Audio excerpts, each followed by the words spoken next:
গৃহপ্রবেশ ধারাবাহিকের আগামী পর্বে আমরা দেখতে পাবো যে আরিয়ার বন্ধুরা সাজকে ঘরের মধ্যে বন্ধ করে রেখেছে এবং ভূতের ভয় দেখাচ্ছে। সাজ খুব ভয় পাচ্ছে আর বলছে আমাকে বাঁচাও। এই দিকে আরিয়ার ছুটে আসে সাজকে বাঁচালো। সাজ আরিয়াকে জড়িয়ে ধরে বলল, দিদি। এই দিকে আরিয়ার বারবার ফোন আসছিল।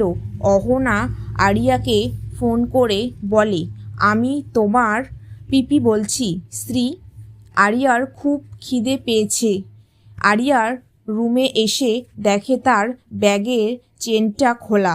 তারপর দেখতে পায় তার ব্যাগে একটা টিফিন, সেটিকে খেয়ে ফেলে।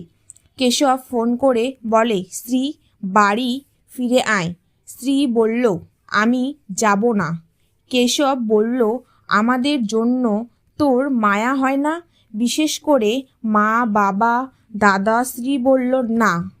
আকাশ সেন আরিয়াকে ডিনারে তাকে নিয়ে এসেছে।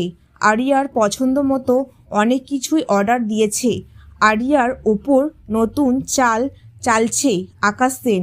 জানতে হলে অবশ্যই আমার চ্যানেলটিকে সাবস্ক্রাইব করুন।